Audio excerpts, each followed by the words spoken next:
Smartly ফেরত গেছে বলে ওয়াকারুজ্জামানের কখন তো উপায় ছিল না, এই সংবিধান অনুযায়ী ছিল না। কিন্তু আপনি শেখ হাসিনাকে তো অবৈধ সরকার ঘোষণা করেন নাই, আপনি তো বিকল্প সরকার তৈরি করেন নাই, আপনি তো 5ই আগস্টের আগে শেখ হাসিনাকে স্যাক করেন নাই।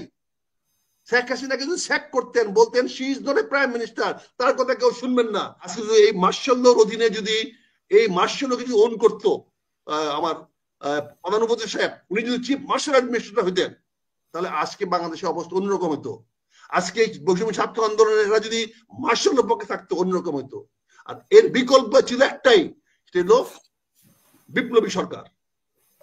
আপনার বিপ্লবী সরকারও করলেন না, মার্শাল সরকারও করলেন না। বাহিনীর প্রধানরা অন্য সেনাবাহিনীর কথা বলা not a serious offence, it is a protocol, it is a protocol. এখানে যুদ্ধ ঘোষণা হয়,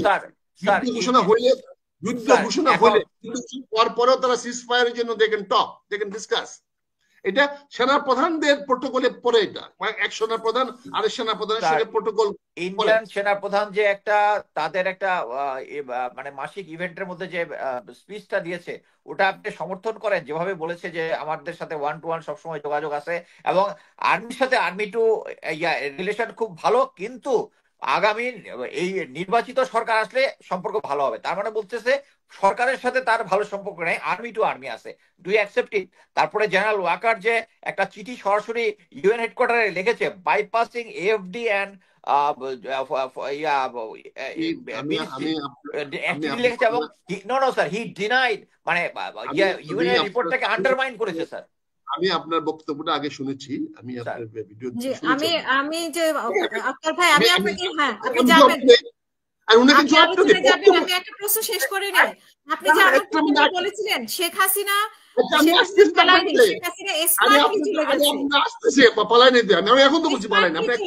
স্মার্টলি চলে যাওয়ার জন্য উনি কি সেনাপ্রধানকে ব্যবহার করেছেন কিনা?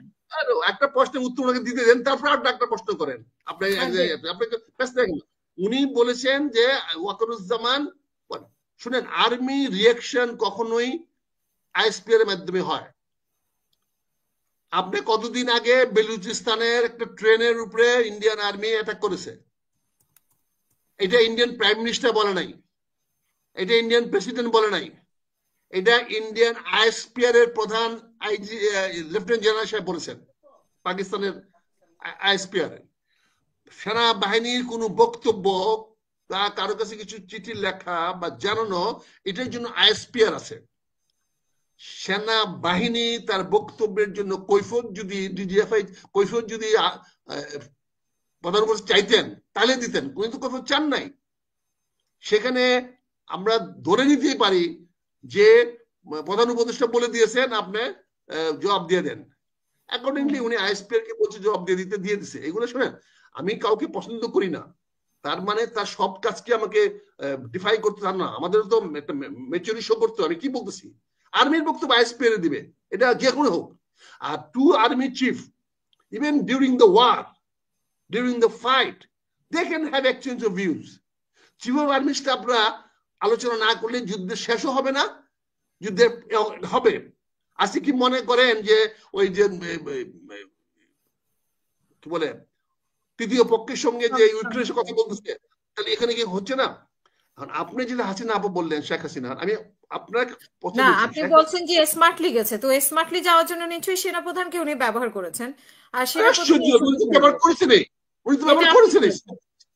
সেনাপ্রধান তো বাধ্য, তার বাবা তার কথা শুনতে বাধ্য।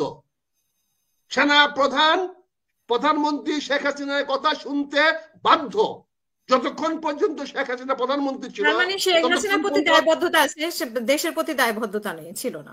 দেশের প্রধানমন্ত্রী তো মানে দেশ, প্রধানমন্ত্রী মানে তো দেশ, প্রধানমন্ত্রী তো রিজাইন করেছেন। প্রধানমন্ত্রী অ্যাজ লং শেখ হাসিনা ওয়াজ এ প্রধানমন্ত্রী, সে তো দেশ। আগে শেখ করেন,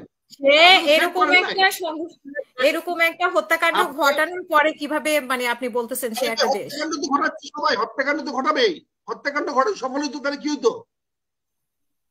আপনি সিংচিপি 10,000 ছাত্র মারছে না, কি হয়েছে? মানে আসে না ক্ষমতা এখনো? মানে আপনি তো বলছেন উনি স্মার্টলি পালিয়ে গেছে, উনি এতগুলো হত্যা করে স্মার্টলি পালিয়ে গেছে, এটা আপনি কিভাবে বলেন? স্মার্টলি পালিয়ে যায় নাই, সে তো স্মার্টলি পালিয়ে যায় নাই, সে তো মানে নিজেকে রক্ষা করার জন্য পালিয়ে গেছে। সে তো স্মার্টলি পালিয়ে যায় নাই, সে এই যুদ্ধক্ষেত্র থেকে পরিবর্তন করে আরেক ক্ষেত্রে চলে গেছে। সে গণভবন থেকে সরে ভারতীয় ক্যাম্পে চলে গেছে, নিরাপদ জায়গায় চলে গেছে, এবং তার সেনাবাহিনী তার বিমান বাহিনীকে সে ব্যবহার করেছে। বিমান বাহিনীকে ব্যবহার করে স্মার্টলি ব্যবহার করে সে গিয়েছে, শুধু পালিয়ে যায় নাই। আমি তো এখনো বলছি, এই জন্য আমাকে ফাঁসি দিলে দেন, পালিয়ে যায় নাই। এবং তাকে আমি বলছি এই স্মার্টলি ফেরত গেছে বলে ওয়াকারুজ্জামানের কখন উপায় ছিল না, এই সংবিধান অনুযায়ী ছিল না। কিন্তু আপনি শেখ হাসিনাকে তো অবৈধ সরকার ঘোষণা করেন নাই, আপনি তো বিকল্প সরকার তৈরি করেন নাই, আপনি তো 5ই আগস্টের আগে শেখ হাসিনাকে স্যাক করেন নাই। শেখ হাসিনাকে যদি স্যাক করতেন, বলতেন she is not a prime minister, তার কথা কেউ শুনবেন না। শোনেন শেখ মুজিবুর বঙ্গবন্ধু কি বলছিল, আপনারা কথা শুনবেন না, অফিসে যাবেন, বেতন নিয়ে আসবেন।